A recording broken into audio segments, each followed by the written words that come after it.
Hey everyone, I'm the Nerd Doctor, here to diagnose what's wrong with your RPG games and here to help you fix it. So today I'm going to be talking about DC20 spells. More specifically, they've been more flushed out now, but I also want to do side-by-side comparisons with D&D spells to show you some of the differences and nuances that you're going to get. I've picked 10 that I'm going to go over with today, and so that it's just going to do some side-by-sides. Again, I'm going to do one that is unique to DC20, and that I will be saving time stop for last, just in case you do want to skip all the way to the end. So let's get into it. So let's start off with absorb elements. So let me pull up what I'm doing here. Okay, perfect. So absorb elements side by side. So let me just do a quick read of absorb elements in D&D. So the spell captures some of the incoming energy, lessening its effect on you and storing it for your next melee attack. You have resistance to the triggering damage until the start of your turn. Also, the first time you hit with the melee attack on your turn, the target takes an extra 1d6 damage of the triggering type and the spell ends. So a lot there. For the most part, pretty straightforward and easy. A lot of flavor text in there, but just, you know, we get the gist. This is a level 1 spell. You take the damage. You can then, on your next attack, deal 1d6 of that same damage back. Let's go over to absorb elements of DC20. You conjure a protective elemental ward in response to damage. Trigger when you take elemental damage. The reaction, you reduce the damage taken by 3.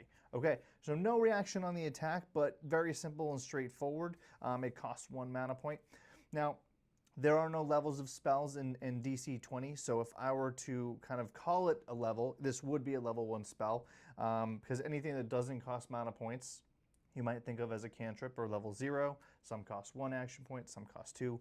But in the grand scheme, we're looking at 1-to-1, a level 1 spell, sort of. Now, the difference between DC20 is that you can put in more mana points in order to get more out of it. Now, this obviously looks like a nerf right off the bat. You know, you're in the level 1 D&D spell, you take the damage, but then also on your next attack you can deal the damage, and at higher levels you can deal more d6s worth of that same type of damage. Now, we do have elements of that in here. If we go to spell enhancements, you actually, let me take that back real quick because it's not a nerf, because you can actually spend additional action points in order to do the exact same thing. So in this case, if I were, so that's what backlash is. Spend X AP, that number of damage that you reduce by, you can deal X amount of number of action points you put into this in order to deal that damage on your next attack. So you can't see a 1-to-1 in terms of damage just because in D&D, obviously you're rolling a dice, so that range can be anywhere 1 from 6. In DC20, you're kind of picking. So let's just give an example. I take some fire damage. It's going to cost me 1 action point and 1 mana point in order to absorb that element. It's going to get, that damage is going to get reduced by 3. So if that damage deals anything less than 3, I'm not taking any. But then I can take another action point. Let's just say 2. 2 extra action points, and I deal +2 damage of that fire damage on my next attack. So cool. Now the trick is you can kind of change the number of action points that you do. If you're right in front of my target, I might do 3, or sorry, 2, because the way that reactions work in DC20 is any action points you use, you lose on your turn. So if I have 4, and I've used 2 in this case, I have 2 left. If I use 3, I have 1 left. So on my turn, I can use that 1 to attack and deal that extra damage. So that's in a nutshell what you're seeing from Backlash, but there's a few other things that we can do here. So on top of Backlash, I can amplify the shield. So I can spend 1 additional action point, I reduce the damage by additional 2. And during resistance, 1 additional, and I can do amplified that a number of times, but 1 additional mana point. After resolving the damage, I gain resistance to that damage in the future for a round. Lingering retaliation. I can spend additional mana points for the next minute. When a creature hits you with a melee attack, it takes the damage of the damage type to be reduced. So those are some cool upgrades and effects. So right off the bat, I'm already liking that absorb element. There's a lot more flexibility, and I think that's the theme that you're going to see with these DC20 spells is very similar to what you'll see in D&D, but there's more flexibility of what you can do with it, so you can kind of customize it and use it however you want. So you can use it the exact same way, or you can use it this way.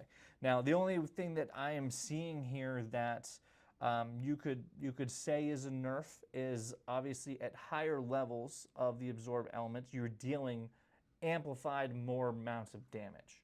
Whereas in the absorb elements in DC20, you can only spend as many as action points you have. So if you're using one, the most you can use is 3, but if you have to do next attack by the end of the next turn, you can't use that many. The most that you could use to get the benefit of the attack is 3 total, so that you have that 1 for an attack.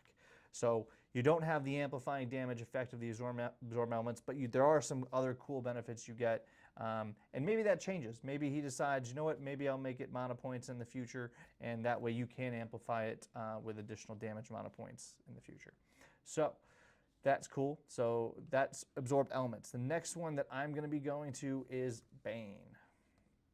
Let me get to Bane. Will it filter it, or does it search it? Nope, I got to search it. Okay. All right, we'll do the 2024 version just cuz. So right off the bat, up to 3 creatures of your choice that you can see within range must each make a charisma saving throw. Whenever a target that fails the save makes an attack roll or saving throw before the spell ends, the target must subtract 1d4 from the attack or save. At higher levels, you can target 1 additional creature slot. So, and just Bless, because I'll categorize Bane and Bless in this because they work pretty much the same, just opposites in DC20 and D&D Beyond. So you can target 3 creatures plus D4 on attacks and saves. Cool. Now, in this situation of DC20, you attack, it's 1 AP, 1 MP, so first level spell, so 1 to 1-ish. The attempt to impose one of the curses below on a creature of your choice within range. Make a spell check against the target's repeated charisma save. Save failure, the target is cursed for the duration. The curse may be removed by any effect that ends the basic curse. So again, doesn't work like that with Bless, but the curses are the target subtracts a d6 from its attack checks for the duration, or the target subtracts d6 from its saves, except against this spell for the duration. So the biggest difference is the whole die difference, but you're only getting either the attack or the saves in DC20. But full Bane, the target suffers from both curses. So by pumping in another mana point, you can do both, and they're getting both d6s. So at a level 2 version of the spell, you're doing more than you would be with the level 1 Bane.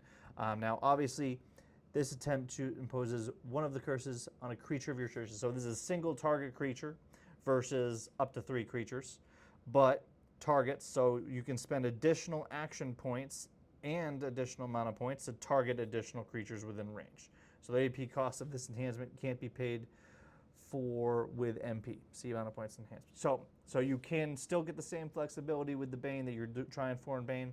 There's some trade-offs there, obviously, but a lot of flexibility. And then there's Greater Bane. So the size of the dice increases. So instead of just 1 extra MP, you can pump that all the way up to a D12 difference.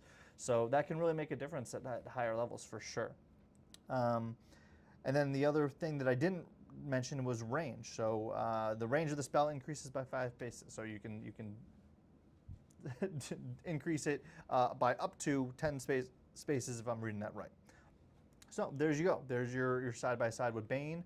Again, like if I'm doing side-by-side comparisons, yeah, you get more targets with Bane in D&D, but only a D4 at higher levels is less impactful. But just by itself, a D6 can make a huge difference at level 1. And by level 4, you can target additional creatures. At level 4, you can increase the amount of the die that they're using. You can increase it to both curses. So that's just my thing there. At level 4, you're only targeting 2 versus obviously at level 4 version of Bane and D&D, you're targeting up to 5 at that point. I think each additional spell slot, 2, 3, 4. Yeah, sure. You're targeting 6 actually. You're targeting 6 in that case. So, I mean, if you're big difference in trade-off. You know, you're just a D4 here, but more people, higher die here, but less people is the trade-off with Bane. And again, Bless works this kind of the same way. Obviously, if you're blessing, you're just making a check, and the success of that will actually, I'll show you it real quick. Just the difference in its application, because you roll to make your spells work in DC20, whereas they're automatic in D&D. But this, you make a DC15 spell check. When you fail, the blessing die is only a D4, but on a success, the blessing die is a D6. If you roll 10 plus so if you roll 25 or higher, the blessing is going to be a D8. And then again, you choose between attacks or saves, range, same as bless, duration. So the duration is increased by 1 step, how long the bless lasts. So from 1 minute to 10 minutes to an hour to 8 hours, up into a long rest. The targets work same as Bane, full bless. The target benefits from both blessings. So again, that's something you can hit at level 4, and then greater bless, again, same works as Bane. So there you go. You're getting 11, looks like you're gonna get 11 spells out of me today. But let's go to Fireball, the classic D&D spell. And I've briefly talked about this in the past. And I am going to do Legacy because just when more and more people start the game, they often lead to the most recent rules. All right, Fireball. All right, number 1 difference right now: 3rd level spell versus cantrip level in DC20, basically. And what I mean by that is cantrip level 2 AP requires no mana to use. Okay, well, it has obviously been nerfed. It's not going to be dealing 8d6 fire damage right off the bat, with an additional d6 at every level above that, 4 or higher. All right, so biggest difference. Close quarters, there's a penalty, makes sense. As a spell passive, flammable objects are set on fire. But range, so range is 150 feet, pretty significant, and Fireball with a 20-foot radius. And here, range is increased by 5 spaces. So in this, it's 10 spaces. So 10 spaces is essentially 50 feet in DC20. But you can continuously increase that range by 5 spaces with additional action points. Damage increases. Well, I didn't even talk about damage yet. So what's the damage with a DC20? So the damage with DC20, make an area spell attack, takes 1 fire damage. So 1's not insignificant in DC20, but I'm sure you could see it that way if you don't know anything about the system. But with every additional mana point that you put in, you deal an extra point of fire damage. At level 4, you're dealing 2 points. At level 6, you're dealing 3. Level 8, and just so if you're not understanding how I'm getting those numbers, the way that DC20 works is the amount of mana points and stamina points you can spend on a given action is equal to your combat mastery, which is half your level. So 6, 3, 4, 2, you got it. And it's rounded up. So actually, you don't even have to wait till level 4. So I'm kind of misspeaking a little bit. Half of 3 is 1.5, so you can actually spend 2 at level 3. I'll take it back. So just to give you that quick little update. But what else can we do with this? Area, we can increase the area. What was the area to start? 3 space diameter versus 20-foot radius, or is it 20-foot sphere? I'm not really sure what that is.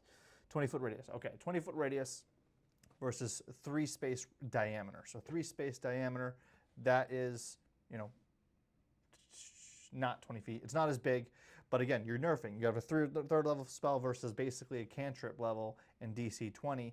And you can increase that diameter by 1 space for every additional mana point you put in.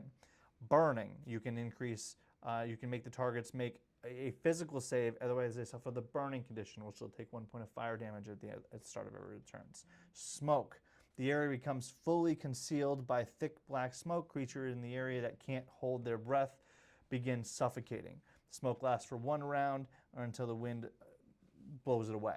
So that's pretty cool. That's something you cannot do with the Fireball in D&D Beyond, or D&D. Smoke at that point is, let's see, 1 MP. So you can do that at level 3. Fireball Swarm, so 2 MP of enhancement. You produce an additional 3 space diameter. So you can have 2 different fireballs in 2 different locations. So that's kind of cool. So this is why I'm in love with DC20, because the flexibility is, you may feel like it's being nerfed compared to D&D, just because you got all these dice being rolled in D&D, but the scaling is so much bigger with health points, where it's much smaller in DC20. So just a few points, it can be a huge difference maker. And when it comes down to it, oftentimes when we roll higher successes on these checks, they will increase certain things. It's not specifically mentioned here when you're making that check. Well, actually, you know what it is. It's not mentioned in the spell, but here's how it works. So you are attacking, so I'm 100% sure here, you are attacking, make an area attack spell. So you roll your dice, you roll your spell attack modifier. Let's just say there's 3 monsters in the area that you're attacking, and one's got an area defense of 11, another's got an area defense of 13, other one's got an area defense of 15, but you roll a 20. Okay, well, number 1, you are going to deal an extra point of damage for every 5 points above those targets' area defenses. So automatically, it can deal more off the bat without you pumping in more if you're rolling well. So even when you are casting the spell at higher levels, where your attack modifier is higher, you got a much higher chance, especially in low enemies, but obviously it's still going to be kind of leveled out based on your level enemy. But if you're doing that on low enemies, that's going to be making a massive difference. Okay, so that is Fireball. Let's move on to a unique, all right, because there isn't a free, actually, I'll save it to the end. I'll save it to the second, to the last. Let's do Haste. Haste.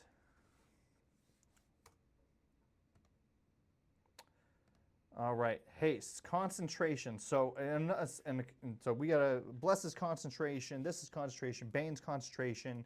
I do not believe that those are concentration, or what they're called, sustained spells in DC20. So you don't have that same issue there. So choose a willing creature that you can see within range. Until the spell ends, the target's speed is doubled. It again gains 2+2 to its armor class. It has advantage on dexterity saving throws, and it gains an additional action on each of its turns. That action can be used to take only the attack, one attack only, dash, disengage, hide, or utilize action. So when the spell ends, the target is incapacitated, so there's a penalty when it ends, and the speed is reduced to 0 till the end of next turn, and Wave of Lethargy washes over it. Okay, so there's a penalty. There's a 3rd level spell, requires concentration, lots of bonuses though. Bonuses to AC, bonuses to speed, advantage on dexterity saving throws. A lot going on. All right, now let's take a look. Haste in DC20. You bolster the speed of a creature within range for the duration. Make a DC, again, always making spell checks. You fail. Once per round, the target can gain half their speed in spaces of movement for free. So that you're casting on someone, they're still getting a bonus, even if you fail the check. If you succeed on the check, once per round, the target gains its full speed in spaces of movement instead. This 1 additional space for every 5 over the roll. So nerf, again, this is a level 1 versus level 3. So you're not getting armor class, speed, advantage on dex. Like, you're not getting an extra action. You're not getting all of those things on initial cast. Now let's take a little closer look. Increase the range of the spell. Okay, no big deal. Extra amount of points. Number of targets, increased amount on AP. So I can cast Haste on more than 1 person. You cannot do that in D&D. Enhanced speed. The target gains more movement, even more movement when it's increased.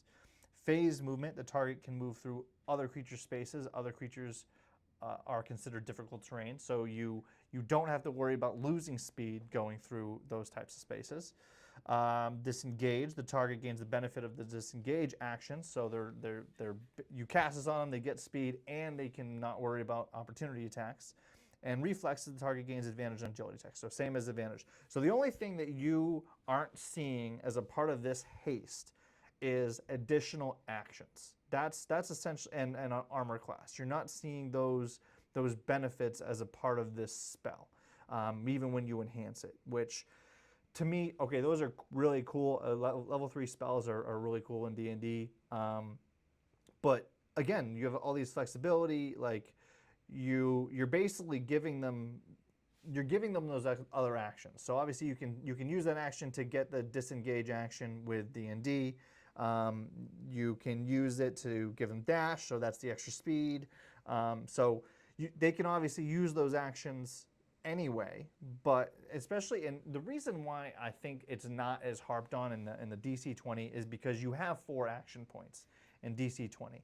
So giving the haste spell gives it this burst of speed. It can give all these additional benefits like disengage and reflexes and phase movement, but they have several action points that they can use to attack more than once if they already want to. So that extra attack isn't super beneficial here.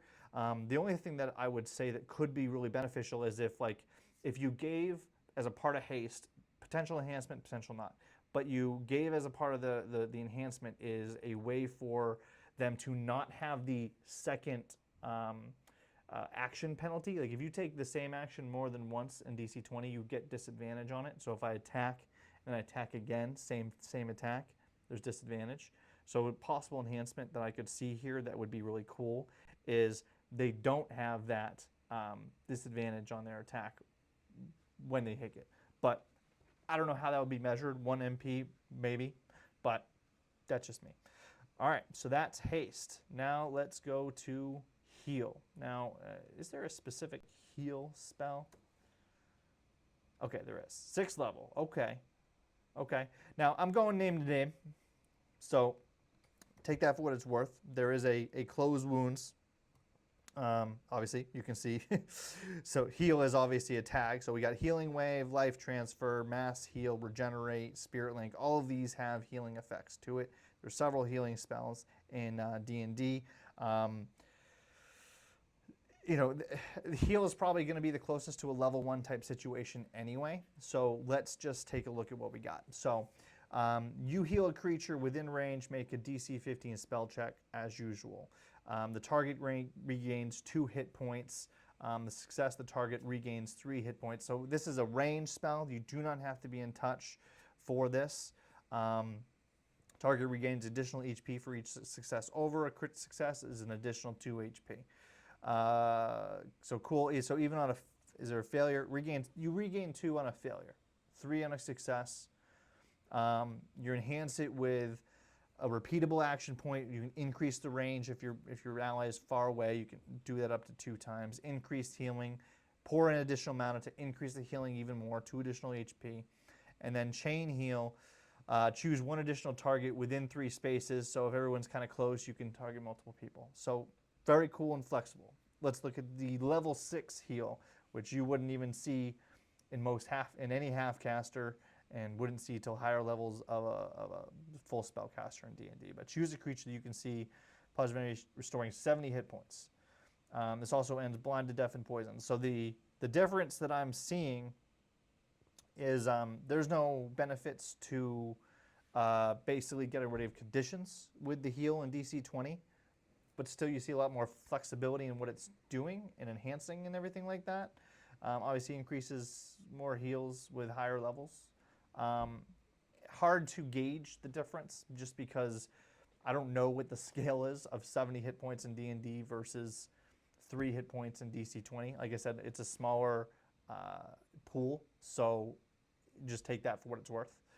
But let me just back out of this heal for a second. Let me see if there's something kind of similar. No, not mass heal, not regenerate, not spirit link. Let's look at close wounds for a second. Okay, you accelerate the natural healing process. This is like a lower level spell version, like a level 3 type equivalent in D&D. But make a check the target. So, and the difference with close wounds versus, and I don't know if there's a spell in D&D that lets you use your hit die to heal, but that's essentially what this closed wound is doing. And this is a cantrip version of it, because obviously this requires no mana points in order to use. So basically what you're doing, and it's a range again, so you don't even have to touch this target, but you make a check, they can use one of their hit die, or in this case, rest points to heal. You heal 1 hit point versus for every rest point you use. And that's essentially what it does: increase the range, increase the healing. You can spend 2 additional rest points. Target can make a repeated save. And again, you can see like just how important just 1 extra hit point is, because you only get 1 for every success you roll, and you can pour more AP into restoring. So very cool. Looks like you're getting 12 spells out of me today. All right, Invisibility, a classic trope, Invisibility. And I know there's more than one Invisibility spell, but we're going to just start with Invisibility, the lesser. We're going to start just the basic. Just the basic. And here's why. Second level spell, first level spell in DC20. So you can cast it at first level in DC20. Can't cast it first level in D&D. A creature you touch is invisible condition. The spell ends early or immediately. You can target one additional creature when you use higher level slots. Cool. Here's what we got for invisibility. You magically cloak a target within range for the duration. Make a DC 15 spell check. A failure, the target is invisible. Success, the target is invisible. The target, and immediately can take the hide action for free. So, little extra benefit. The spell ends early if the target takes any action or reaction besides the move, dodge, hide, or sustain action. So, again, you lose invisibility when you do certain actions. Makes sense. And there's a little DC tip for you in case you want to look at it. But how do we enhance this spell? So number one, range. Always going to see that a lot. Duration, so increasing, so it's a minute sustained action. So the difference between a concentration and sustain. And this is the first time we're kind of seeing them comparable out of the spells we're looking at, because I believe Haste is also sustained in D&D, but not in DC20. I have to double check that. You can look back at it if you were staring at it. But sustain just means I spend an action point on my turn to make sure the spell sustains. You can use this enhancement a maximum of 2 times. Oh, sorry. Duration, you can increase it to 10 minutes, 1 hour, 8 hours, long rest. Mass invisibility, so you can target additional creatures for every additional spell point. So at level 3, kind of same, and I don't know what level you get level 3 spells in D&D, but at level 3 in DC20, you can target 1 additional creature.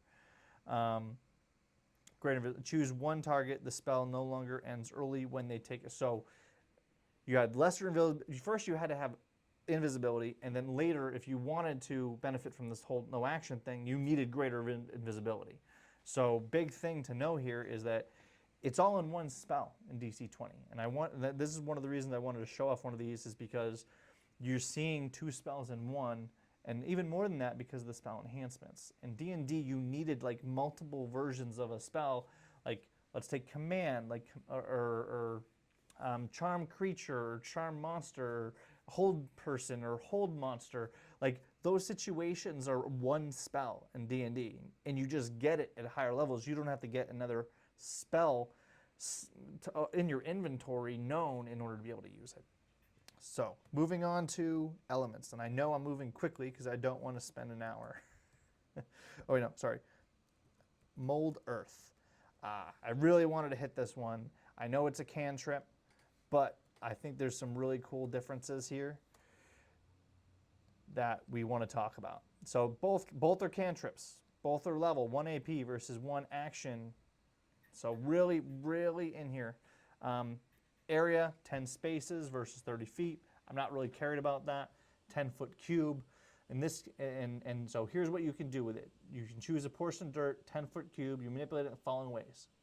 If you target, you can use it to loosen the earth. You can instantly excavate it, move it along the ground, pause it up to 5 feet away. The movement doesn't have enough force to cause damage. Cool.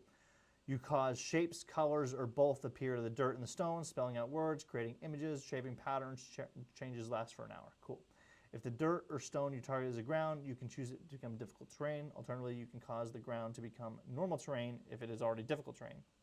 Change lasts 1 hour. If you cast the spell multiple times, you can have no more than 2 of its non-instantaneous effects active at the same time, and you can dismiss it such effect. Cool. Now let's look at DC20. You can manipulate a up to 4 space zone. So already that is a bigger area than a 5-foot cube. That is 4 spaces. That's like a 10-foot diameter, 2-space diameter. Anyways, of mundane earth, including dirt, mud, and stone, of your choice within range, provided it's not being carried or supporting a small or large creature, so it can't be under a creature. Choose one of the following options when casting the spell. Move, you can move it up to 2 spaces, so same as the first.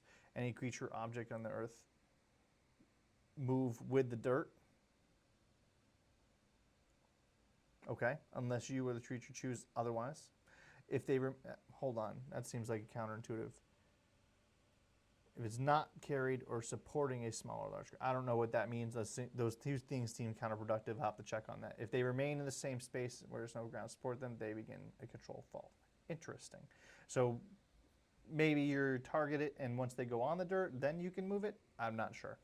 You cause shapes, earths to appear, such as words. There's no time limit you'll see on some of these. They don't last for an hour. Like they're just, you cause the shape to happen.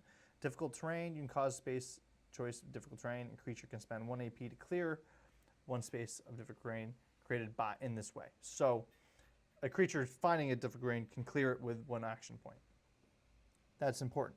So base level, same. No level ups with Mold Earth. It is a cantrip. It is forever a cantrip. It will never change whatsoever. Spell enhancements for Mold Earth. Range, increase the range. Expand, increase the zone.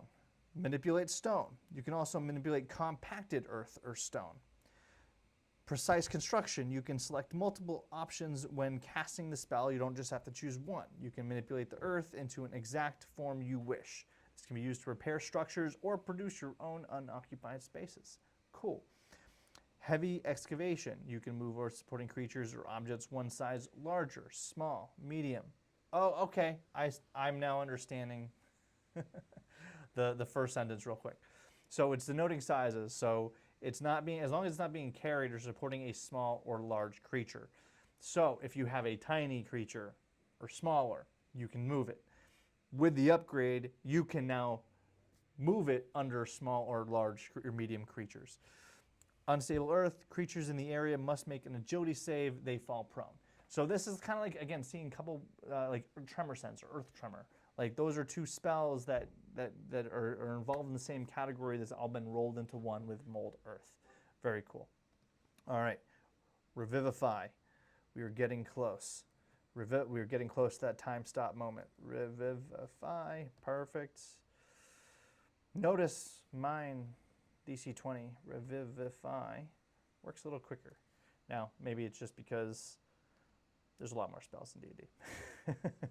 All right, 3rd level spell in D&D.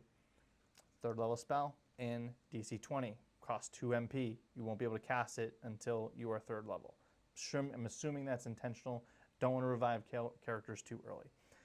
Simple, you touch a creature that has died within the last minute. The creature revives with 1 hit point. This spell can't revive a creature that has died of old age, nor does it restore any missing body parts.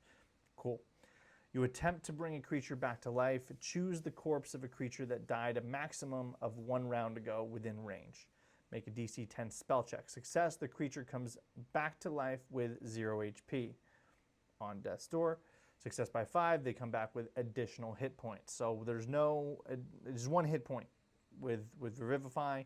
In D&D, you can get potentially more hit points in D&D. The important thing about the 0 hit point in DC20 is that you are not unconscious at 0 hit points. There's what's called death's door or death threshold.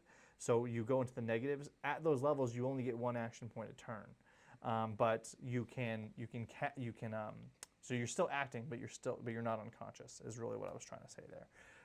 So that's beneficial, and it's going to be more than a few points away from your death again.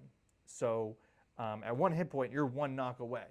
But with DC20 at death threshold 0, I mean, let's just say it matches your prime number, which at level 1 is 3, which let's say level 3 is 4.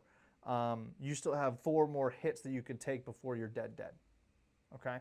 So that's the difference there in how those work. But let's move into the spell enhancements. So range, 1 action point. The range of the spell increases. As always, duration, the maximum period of time a corpse has been dead. So additional action points can increase the number of rounds since they've been knocked. Rejuvenated, the creature comes back to life with X levels of exhaustion. Do you come back automatically with levels of exhaustion? I'm confused. The creature comes back to life with X levels of exhaustion. So less levels of exhaustion. I think the problem I'm seeing here, and this maybe it's just missing, is that when you come back from Revivify, you may have a number of levels of exhaustion. Maybe I'm missing something, or maybe there's a rule that I'm not knowing off the top of my head. So that's for much later levels anyway, so don't even worry about it right now. I'm sure we'll have that worked out in the future. Having said that, last thing I'm going to do before time stop is I'm going to go over a completely new spell. This is not in D&D, so freeze. And I've talked about this in a previous video, but I'm showing it to you today. So you gather freezing wind around a target within range for the duration, make a spell check, tested by the target's agility save. Save, the target is slowed for the duration. So slowed, you lose additional spaces of movement. So in the case of slowed, it's 1 additional space. That is stackable. Enhancements, increase the range, of course. Increase slow. The target gains additional stacks of slowed, so reducing their speed even more. If they've got 5 spaces of movement, with each additional AP you spend, you could basically reduce them to 1 space, or 1 AP, or 2 AP for that. Frostbite. While slowed this way, the target takes X cold damage at the start of each of their turns. So they're slowed, and it's like burning. You're taking additional levels of damage. Brittle. While slowed this way, the target gains vulnerability to physical damage. That's kind of cool. Targets. Increase your number of targets for this freeze spell. And then frozen stiff. On a failed save, the target is immobilized and stunned 2 for the duration. That's hefty. Like, you're not casting that until 3 plus. Oh, there's no AP cost, so base 3, so 6, so 5. You're not casting that till level 5. But I think the freeze spell is so cool. Like, I love the slowed, I love the stunned immobilize at the end. I love the frostbite option. Very, very cool in my opinion. This is a cantrip based spell. So cool. All right, now what you've all been waiting for, time stop. I'm gonna drum roll this. I'm gonna go over time stop first in D&D. Now, when do you get time stop? 9th level. Okay. You ain't seeing this spell for some time. Pun intended. You briefly stop the flow of time for everyone but yourself. No time passes for other creatures while you take 1d4 plus 1 turns in a row, during which you use the actions and move as normal.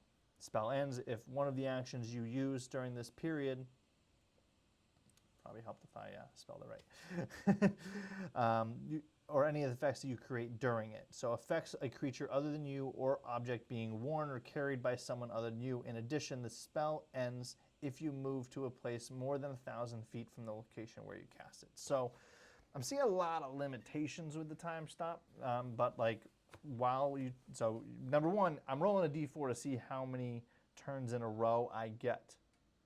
Okay, so minimum of 1 extra turn.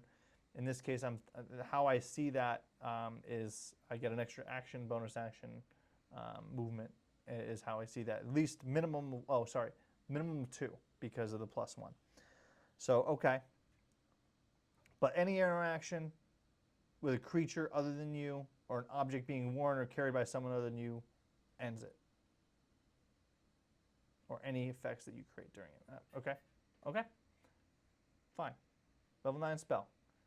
What are we seeing right off the bat? 1 AP, 2 MP. So this spell can be cast at 3rd level. You're like, oh, how bad is it? How nerfed is it? I can tell. I can tell that's what you're thinking. Time stops for all effects, objects, and creatures except you. For the duration, you ignore the multiple check penalty, and creatures whose time has been stopped are considered paralyzed. You want to know what paralyzes? You're incapacitated. You automatically fail physical saves, except against poisons, diseases. Attacks against you have advantage. Attacks made within 1 space are considered critical hits. So just a hit from while being paralyzed is pretty crappy. I'm not seeing that. I'm not seeing that kind of effect in the time stop in D&D. Spell end early after you target a creature with a harmful effect. So you can do stuff to a creature as long as it's not harmful. So there's already a massive difference between these 2 time stops. One being that I can just do whatever I need. Now, Time stops for all. So you're using this. You're using 1 AP. So you have 3 AP to use after this. So you're not gaining any additional actions or turns basically in D&D. But you can do something that affects the creature as long as it is not harmful, which is key. But even if you do use your last action to do a harmful effect, you essentially are you're essentially getting a crit. So spell enhancements, let's see at higher levels. So 2 additional MP. So this is going to be level 7. More time. Your current and maximum AP is increased by 1 for the duration. Locked time. The spell no longer ends early if you target creatures with a harmful effect. That's pretty big difference. So 3 on top of 2, that's 5. It's level 9. I don't know when you get level 9 spells in D&D, but at level 9 in DC20, you are effectively able to stop time. You have 3 additional attacks. You have 3 additional things you could do, action points you can use. You could essentially hit a target 3 times with no penalty, no multiple check penalty, and crit on each and every one of those at level 9. That's pretty damaging. Additional target, 2 MP repeatable. So you can target more than 1. And what I'm seeing with that is time stops for all objects, creatures, except you. Okay, so I can have another creature not stopped with me. And that's at level 7. Okay? Choose 1 creature, 10 spaces. Time does not stop for the target, and before that spell ends, they can spend 1 AP provided they have AP to spend. So they only have 1 AP to spend in their case. They ignore the multiple check penalty. You can use this enhancement on the same creature multiple times, allowing them to spend 1 additional AP each time. Okay, so at higher levels, if you want more than 1 target with you, you can certainly do that. So look, everyone's got their opinions and preferences. I'm just saying, side by side, time stop, the winner in terms of what you're going to get from it at level 9, way better in DC20. It doesn't even feel like a contest, because if you harm a creature, like, you'll get multiple turns in D&D. You can do a bunch of things, I guess, with that.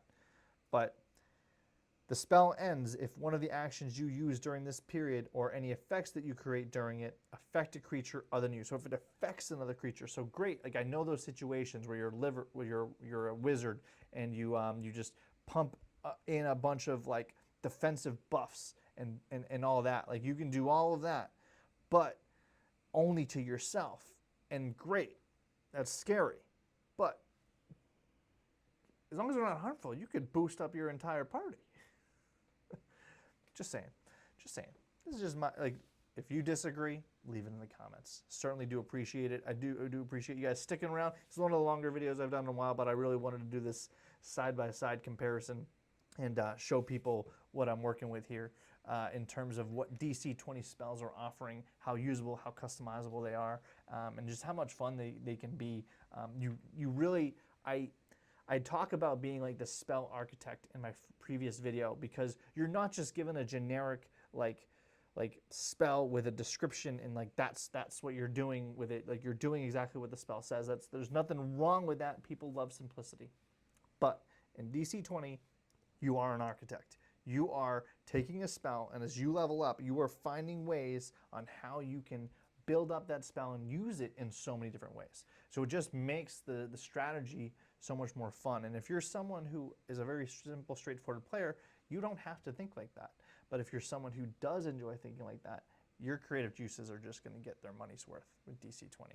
That's just my opinion. Anyways, I hope you enjoyed listening to this video. It's been a while since I've done one of these, because I've been basically doing show-off series with DC20 Forge on Wednesday nights at 9 p.m. Eastern Standard Time, and module building on Fridays, usually 7 or 8 a.m. And Eastern Standard Time. And podcasts on Friday have been coming out either once a week or once every 2 weeks. Just depends on our schedule that week, which is called the Forgecast, a D&D and TTRPG podcast.